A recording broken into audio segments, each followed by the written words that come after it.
So this is how it works. Grab a worm, put it on the hook, and then you just throw it out. Simple push button. I always get the push buttons for this show because I don't know how advanced people's fishing skills are. Mine are probably the worst. I was telling him that I have to go over my traumatic childhood fishing story. Oh, let's hear it. What's your traumatic childhood fishing story? When I was like probably 5 or 6 years old, my dad took me to a fishing derby. Okay. And it was like the absolute hottest day of the year in New Jersey. It was like 110 degrees. What part of Jersey? Central Jersey. Yeah, so, no good fishing on hot ass days, man. Oh, excuse me.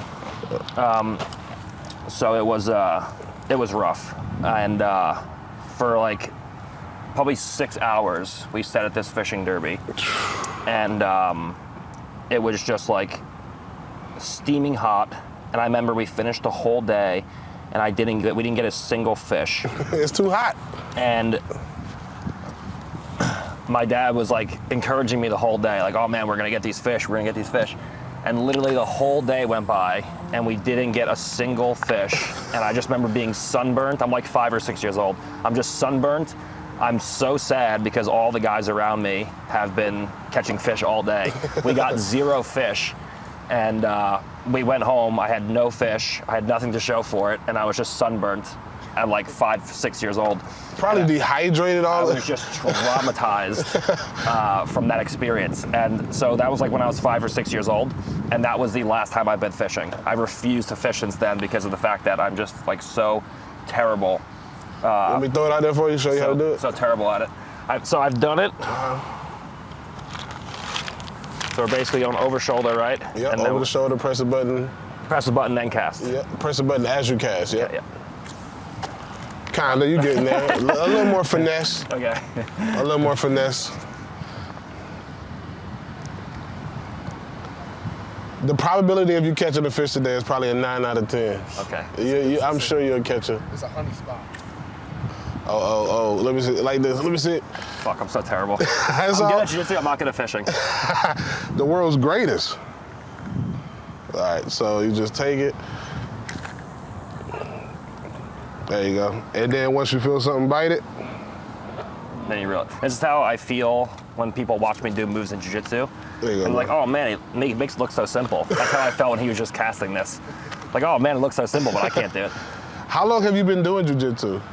12 years total now. Damn. About 7 years professionally. How did you get into it? This is actually a great story. So the guy, I used to go to daycare in Jersey, and the guy who used to teach daycare, he never did any kind of martial arts whatsoever. Okay. Never trained. He just played basketball in high school.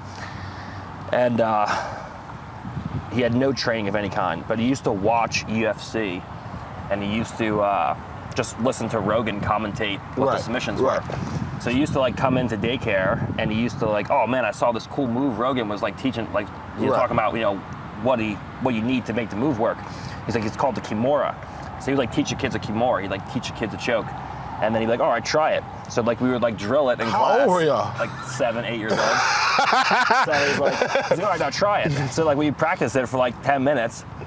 I'm like, all right, now you got to do it like against like someone like when they're fighting back. So like we would just all circle up and we'd like grapple each other, and we'd like form a circle. Like one kid would watch the door to make sure none of the other teachers were coming.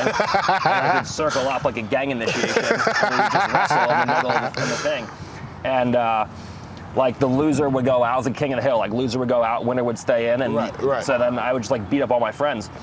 And then and so one day I was shopping with my mom, and I saw like a big sign for jiu-jitsu. And I was 15 at the time, so I was training with, I was like just rolling around with my friends for fun. And then when I was 15, I saw like a big sign for jiu-jitsu. I'm like, I want to start training seriously now. Nice. So she let me start training, and then you know, I started training like in an actual academy when I was 15. Nice. Dang. So. Did you grapple in high school, wrestle or anything? No, I never wrestled in high school because the jiu-jitsu sessions would always be the same time as the wrestling sessions. Gotcha. So I just chose to do jiu-jitsu instead. No sports, anything? No football, baseball? Backyard football. Gotcha. football I kind of enjoyed. Wrestling I didn't do because of jiu-jitsu, but I would play backyard football. I'd play all kinds of sports like backyard stuff, but nothing like organized. Because you got the build of an NFL player also. Yeah, I played football. I was like a Pop Warner football, like Gotcha. 13, 14 years old. I was like the defensive end and a running back. Right on. Yeah, that's middle linebacker, running back. I say you were that body type. That's that's playing with 13-year-old kids, so it's a lot different than like real right. football. Once you get. Yeah, I did that, and then I like that, but I don't know. I was always just fascinated with combat, because it's like I think either Rogan or Dana White said it recently. I heard a quote like, I think Rogan said it, like if you're playing basketball and a guy beats you in basketball, you can always say, well, you can beat me in basketball, but I could just kick the shit out of you. But if someone beats your ass, right. you're not going to say, oh, well, I can beat you in basketball, because right. no one fucking cares. Nobody cares. So I was always kind of just fascinated by combat and fighting. Right on, man. And played football a little bit, and then got into jiu-jitsu and just kind of fell in love with jiu-jitsu. So when'd you go pro? Early 20s? When I was 20. I started training at 15. I got my black belt at 20. Nice. And then I was competing in like some like quote pro shows. Like right. if you're competing for money, you're a professional athlete. But right, like right. if you're making $1,500 a year competing, I don't really consider you a pro right. athlete. So like my first real pro year when I could actually survive, and like I made like $100,000 the first year. Nice. Competing was like 2016 when I was 20 years old. So I just got my black belt, and then I won this tournament, the Eddie Bravo Invitational, and I was working like full time as basically a garbage man for DPW, just like throwing grass bags in the back of a truck. Right. And I was going to college part time and training at nighttime. Was that the first time we met when Eddie Bravo went on stage with Rogan? I don't think so, no. Okay. I think we met earlier last year or mid last year. Gotcha. Because I was never here, and I don't really go to comedy shows, so I think I've never been. That was a comedy show, right? Yeah. I've never been at a comedy show where Eddie's on. I just great get my fighter, horrible comedian. I get my dose of Eddie comedy every time I see him. Man, I bet you do, bro.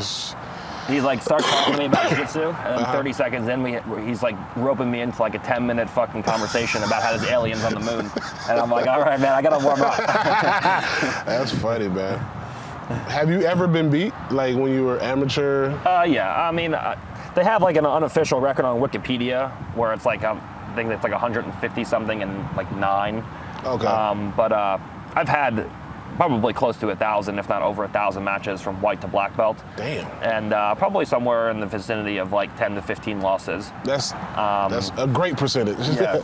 And then since black belt, I think my record since black belt without the gi is I think it's like 104-4, something around there.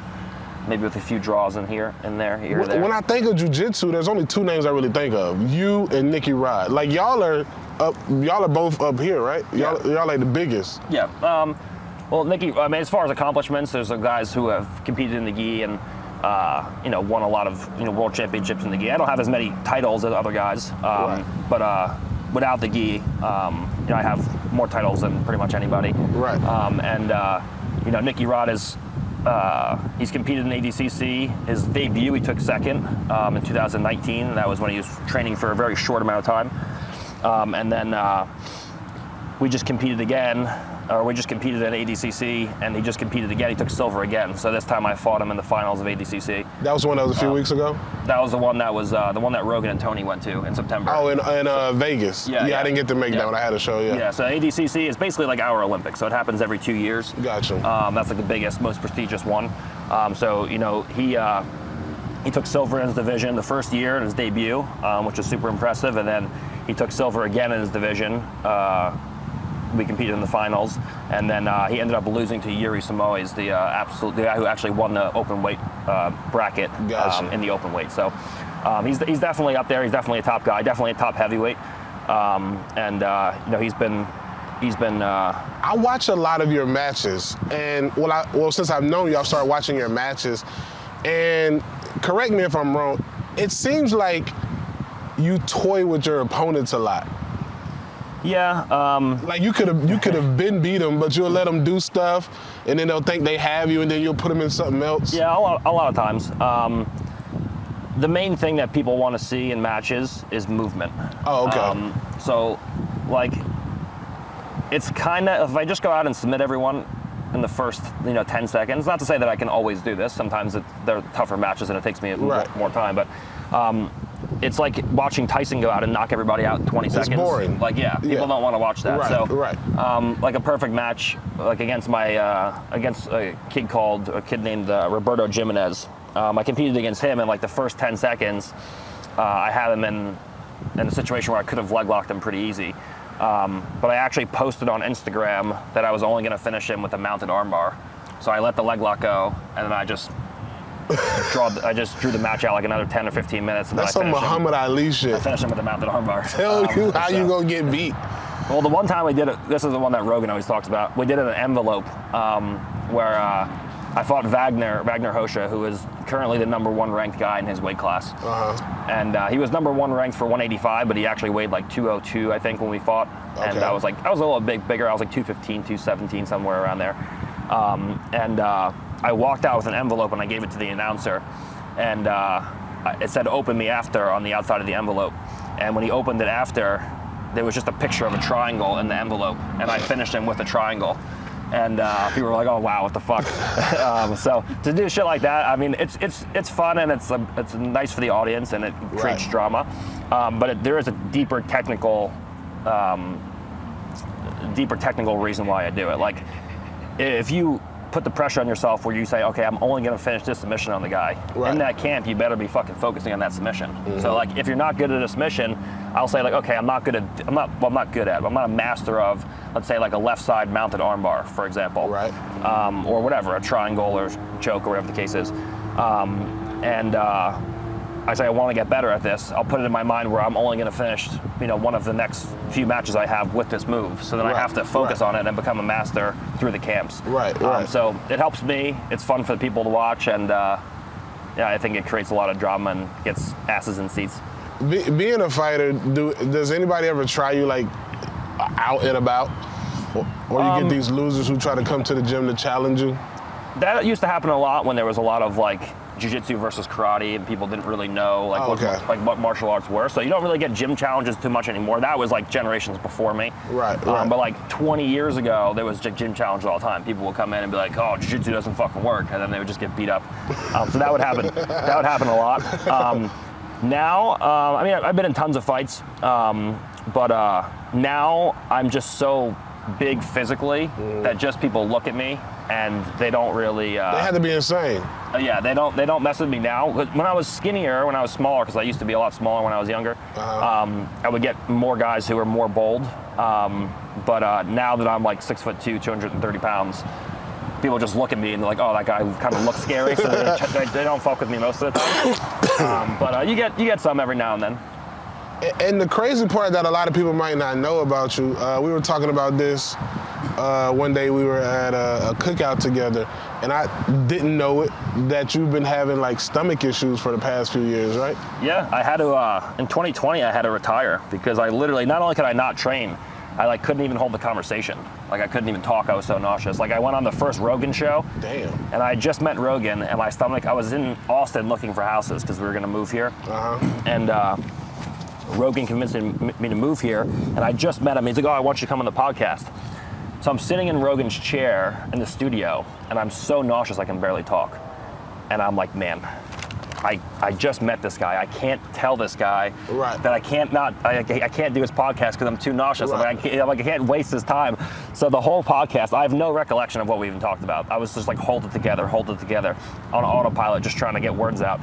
And then, we talked about it, and then like the last like 10 minutes of the podcast, I finally started to calm down and feel okay. But it was like the worst. I had recurring staph infections from like dirty mats on my skin in 2018, and I had just over and over again recurring staph infections, and I was taking oral antibiotics, and the oral antibiotics just destroyed my stomach, like just. Damn. And then, and so I got caught in this loop where I would get staph, and then I would take antibiotics. They would mess my stomach up, and and then my immune system was low because they were trying to fix my stomach, and then because my immune system wasn't as strong, I would get staph again, and I'd take more antibiotics, and then it would kind of I would fall into a circle. And so for 4 years, no one could figure out what it was, and it just kept getting worse and worse. And I was like, okay, well, if I went to 5-6 of the best doctors supposedly in the country, no one can figure out what it is. I'm like, okay, well, maybe I'll just cast it back out. I can't believe we haven't got it, but I'm like, maybe we'll just deal with it, and then if it gets better, hopefully it gets better. And it just continued to get worse and worse. And there we go. Hey, reel that one in. That's a fish. Oh, somebody got your bait. It's still on there? Still something on there? No. Oh, damn. I'm telling you, it's my luck. And so I couldn't figure out what it was, and I was like, oh, maybe it's just gonna get better. And it just kept getting worse and worse and worse. And finally, in mid 2021, I was just in a position where I just absolutely couldn't train the way I wanted to. I wasn't competing the way I wanted to, and I was at a point where I just couldn't even hold the conversation. Damn. So I was like, I really a little bit, a little slack. I need to. All right, yeah. I need to fix this. I'm not going to concentrate because when you're doing a camp and you're in the middle of a camp for a competition, you're not going to go and travel to New York, travel to California, go to all these places to go to doctors and take time off the camp. You're just focused on the camp. So I was like, I can't do this anymore. I'm just gonna, I can't even hold conversations. I can't train. I gotta, either retire or, at least take a leave of absence until I get this figured out. And then, so thankfully, after I did the Rogan podcast, I talked about it for the first time, really pretty much ever on a big platform. And then Brigham and Ways to Well reached out. Brigham, they're amazing, man. And they're like, well, what do you have? So I told them I was originally misdiagnosed with gastroparesis, where that's basically where your stomach doesn't contract the right way and pushes the food down. So so the food just sits in your stomach. Because I did a gastric emptying study where you eat radioactive eggs and they image your stomach as it empties. Damn. But it ended up not being that. So radioactive eggs. Yeah. So they put. How do they taste? They're just like eggs. Oh. They just put some kind of dye in the eggs, which they can monitor, and you eat the eggs and you eat the toast, and then 30 minutes, 60 minutes, 90 minutes, they take images of your stomach to see how long it takes for your stomach to empty the eggs. Gotcha.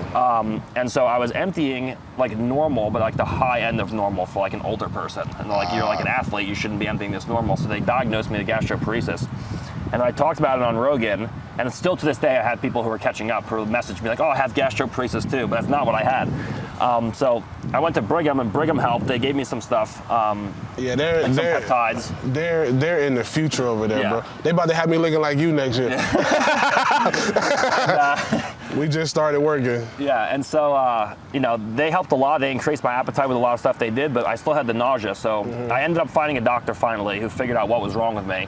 And now I've been on treatment for 2 years, and he's still for a year and a half. And he still says we have between probably a year and a half and 2 years based on my numbers now to get back to normal. So, but I'm at least in a situation where I can talk to people, I can compete, I can train relatively well, and I manage it. It's manageable now. It's not just impossible to deal with. So. Oh, that shit scared the fuck out of me. I didn't know what the fuck was happening. Jesus. I was like, who the fuck? We about to have to we gotta take a break for this to pass by.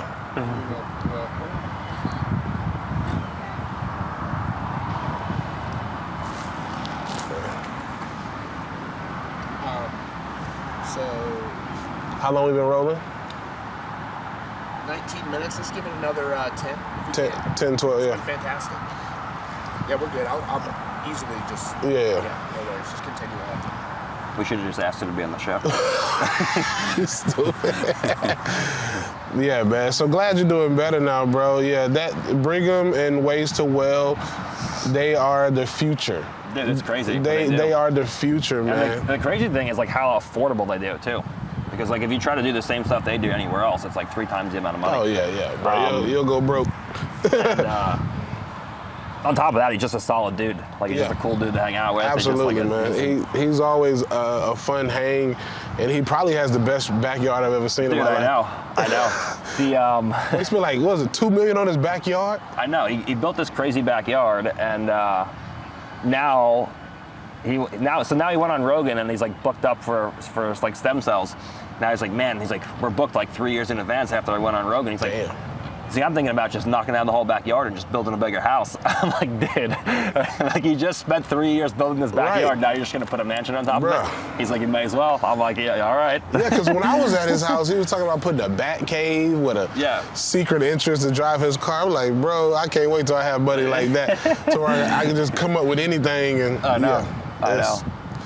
Yeah, but, he's a dope guy, man. And I mean, you know, Rogan has access to everything. You know what I mean, bro? Like, it's like there's no problem too big for him. And he's one of the most solid people I've ever met, you know. Just him and Brigham both, bro. Everybody, you know, in this circle that we all hang around are solid people, man. Yeah, so, for sure. Yeah. Let's see if we can catch a fish. You might really be bad luck, bro. I'm telling you. I went fishing when I was 6 years old. I'm 27. I haven't been fishing since. And I've never caught a fish in my life. And he told us it was a 9 out of 10 today. Oh, here you go. I got you. Reel it in. Reel it in. There you go. Reel him in, doggy. There we go. Yeah. It's been 21 years. Have you ever done like deep sea fishing? Yeah, bro. I love deep sea fish. There we go. Bring him in. Let me go get him. A little largemouth. Got him. All right. That was a half catch for me because I didn't initially start it, but I finished it. Check it out. There you go, bro. Little largemouth bass, little Texas largemouth. That's a half win for me. I wasn't gonna let you get stumped. You just throwing back. I wasn't gonna let you get stumped, man. The podcast it wouldn't be a fishing podcast if I let you. Here you go. I'll rebait the hooks, get them back out there. You want to try to throw it? Sure. I gotta get one before we finish. There you go, bro. Get you a nice worm. Now let's see if you can do it 100% all on you.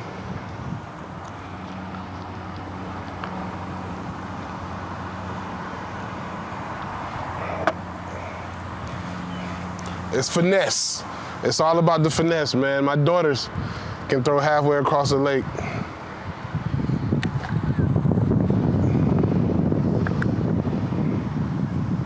It's all about the finesse game, baby.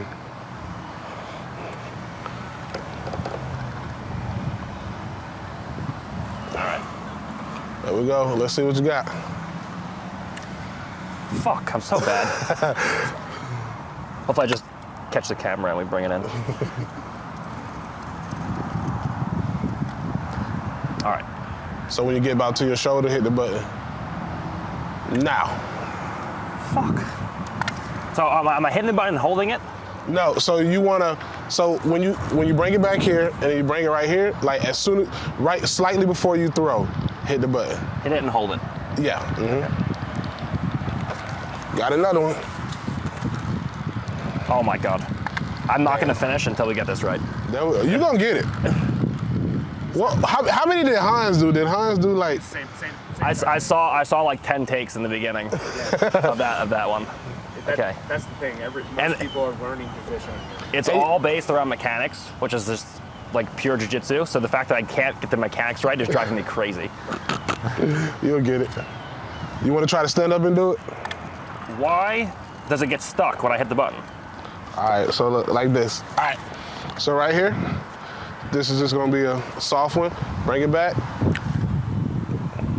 Okay, you're letting go of the button. I'm holding the button. Let it go, yeah. Okay, that's the problem. I was holding the button the whole time.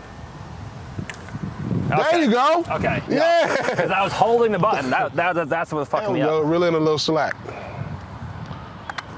About right there. And when you feel something nibble, just pull up to set that hook. Okay, that was my issue. I was holding the button the whole time. I wasn't holding and then releasing. So since you've conquered, oh, you had a hit? Think something hit it. All right, leave it. When he gets it again. So since you've conquered jiu-jitsu, do you think you ever go to UFC or you don't want to do any striking? So people ask me this all the time, so our coach, John Danaher, this guy is like the smartest guy I ever talked to, and he's never been wrong about anything I've ever talked to. Like even 5 years later, some stuff shows up and he's like, and I see like, oh wow, he was right about that. He thinks the number one,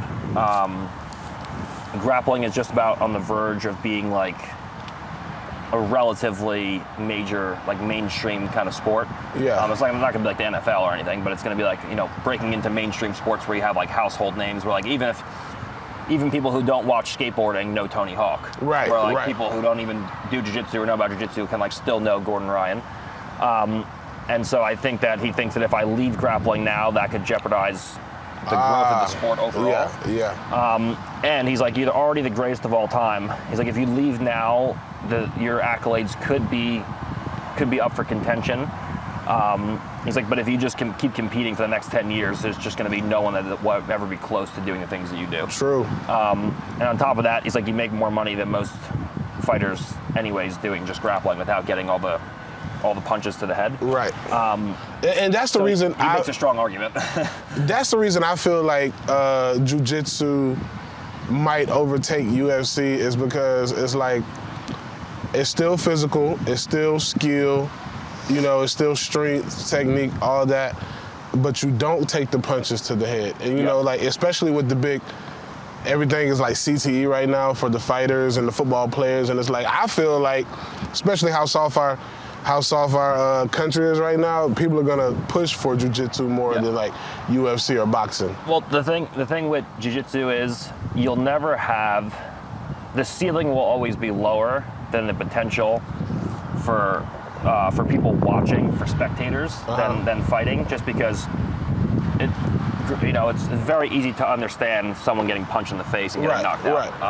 Whereas jiu-jitsu, it takes a little bit more knowledge on the sport. You gotta be smart. Yeah, and it's generally, because there's no striking, it's just frankly more boring to watch. Right. But what you will have is you'll have longer term stars in jiu-jitsu. Right. Like you'll have a kid who starts competing and turns into a phenom at 18 years old, and he competes at the highest levels until he's 40. Right. So, but in the UFC, you rarely see people that are competing at the highest level for 20 years.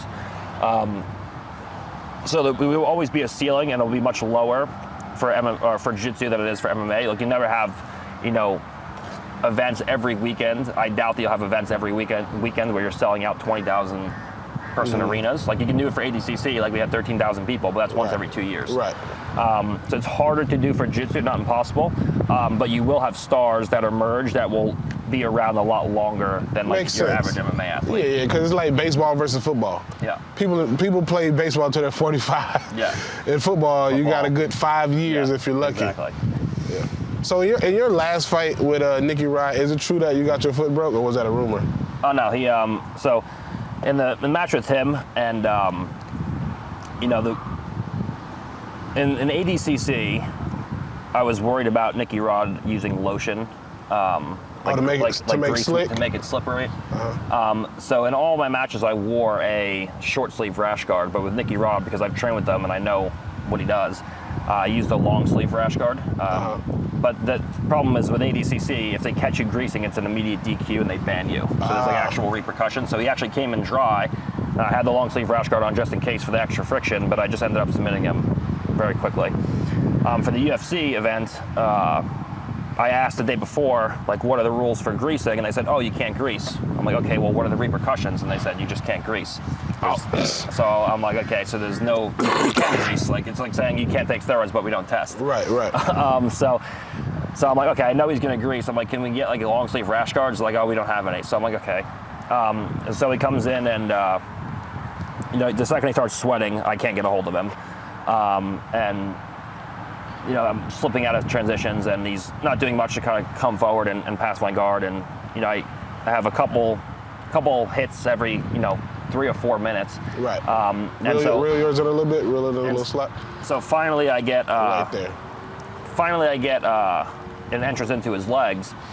And this is like more for jiu-jitsu people who are watching. The normal person watching won't understand this, but basically, we're in 50-50 in a leg entanglement.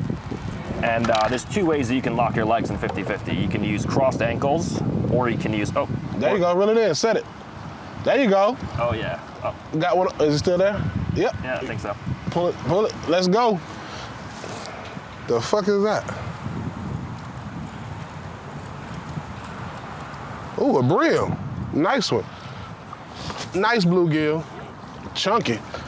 That's beautiful. Yes. All right, that's my official first one. Yeah, let's go, baby. That's great. That's a nice thick one. That's great, man. Yeah, this motherfucker ate the shit out of it.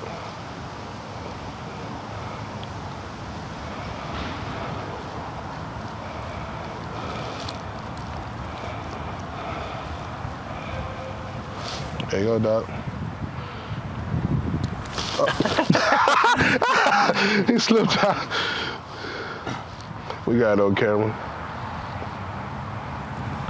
All right, so you were talking about the ankle lock. So anyways, there's two ways you can lock your legs in the leg entanglement. And one is with crossed ankles, and one is with a full figure four, where you lock your legs in a tighter position. Right. And so normally you lock your legs, you just cross your ankles, so that you don't expose yourself to a toe hold, to a foot lock. The problem is when there's extra, or when there's less friction, when there's sweat or grease involved, the only way to control the leg is to lock your legs in a figure four, which will give you more control over the opponent's leg, but will also give him the ability to attack your feet. And because he was so slippery, I had to go into... Try to get one more. I had to go into a figure four, and I was able to control his leg, but I exposed myself to a toe hold. And he took advantage of that, and he just ripped a toe hold, and my ankle, that's the ankle that always pops. It's pretty loose, so it pops pretty easy. So he got a few pops, and then pulled his leg out as he did that, and then we ended up back in neutral. So yeah, he definitely got a few pops, and it was sore for a few days, and now it's back to normal. So with jiu-jitsu, would you say, how many moves ahead would you say you try to stay to have the advantage? It depends on a given position, but with the highest level guys, I'm usually 3 to 4 moves ahead at any given time. It's hard to predict beyond that.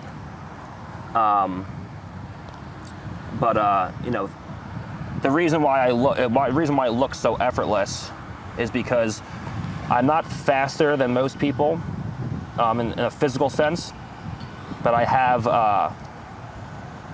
faster decision-making skills.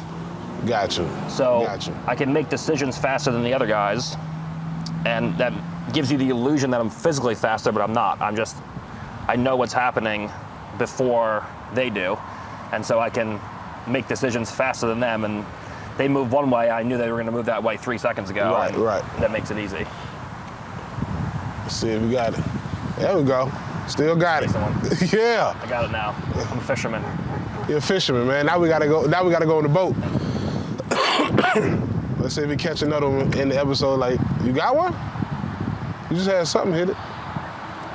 All right, let it stay. See what happened. Reel in a little bit, just like, yeah, right there. Let's see if you end the episode with a bang. Any upcoming fights or anything? Yeah, I got a match with Felipe Pena, so that'll be our 4th match. Okay. He's the only guy to submit me at black belt, and the only guy to beat, or one of the 3 guys to beat me at black belt. Okay. So he submitted me the first time, and then he beat me by points the second time, and then I submitted him the third time, which is right before ADCC. So now this is our 4th match. So hopefully I make it 2-2, and then we have a rubber match to make it 3-2. Like when you're being submitted or something, what's going through your mind? Like, are you one of those people like I'll let him break my arm before I tap? Now in my career, so you have to understand there's a difference between injuries and catastrophic injuries. Okay. Like an injury like my ankle, for example. Mm-hmm. It's an injury, but at this point in my career, I've won over 60 matches in a row, and I've been unbeaten for 5 years. So if I lose a match, people are going to go crazy over it. Right. So I'm willing to take injuries like my ankle was better in a week. Right. But I'm not willing to take catastrophic injuries. Right. Like if someone's going to tear my ACL and I'm going to have to get surgery, I'm going to have to be out a year. That's something I'm not really willing to do. Nah, I feel that. I feel it. You know, if it's at the finals of ADCC and maybe there's 5 seconds left and it's kind of iffy, you know, maybe I'll let it go and maybe I'll take the break. But in general, I'm going to take injuries, but I won't take catastrophic injuries. The whole thing with escapes is if you're creating motion towards an escape, if the guy can't hold you in a static position, then it's hard to get catastrophic. It's hard to get catastrophic breaks and to get catastrophic injuries. You know, there's been a couple matches where I've been in trouble, like with the Craig Jones and the armbar and the Nicky Rod thing with the ankle. But as long as you're creating motion towards an escape and you don't take catastrophic injuries, then you're pretty safe. Gotcha. And it's all, for me, I'm not thinking about anything besides just, okay, what is my technical answer to where I have to go? It's not like, I'm not panicking or anything. The second you panic is when you're gonna fuck things up. So you have to be, even if you're under fire and you hear stuff popping, you gotta be calm and you gotta just think about, okay, what do I need to do mechanically to get out of this position? Damn, that's so hard, bro. Yeah. Like, while somebody could be potentially like choking you out, you gotta just stay calm. Yeah, the chokes are the worst because you only have, like, with your arm, theoretically, you have an unlimited amount of time because you can just let your arm fully break and then eventually get out. Right. But with strangles, you have 5 to 10 seconds before you just pass out. So the time is a big X factor with the chokes and the strangles because no matter how tough you are, you're not just going to let your arm break and get out. Like, you're just going to pass out and the match is over. Right. So, you know, the chokes are definitely the biggest issue. Yeah, man. Well, I appreciate you for being on, man, and I'm glad we can catch a fish. First fish, 21 years. When I finally decided to retire from grappling, I'm going to become a professional fisherman. There we go, bro. I'll let Gordon buy the boat since he got all the money. All right, thank you, man. Thank you, guys. Thank you. Where can they find you? So Facebook, if I'm not banned by Zuckerberg for 30 days like I always am, just Gordon Ryan. And then Instagram is Gordon Loves Jiu-Jitsu. I'm shadow banned on there as well. And there's he talks a lot of shit, so y'all love it. Fake accounts. It's the one with the blue check. Gordon Loves Jiu-Jitsu. It's got like 750,000 followers right now, so that's the one you're looking for. Yes, sir. I appreciate y'all.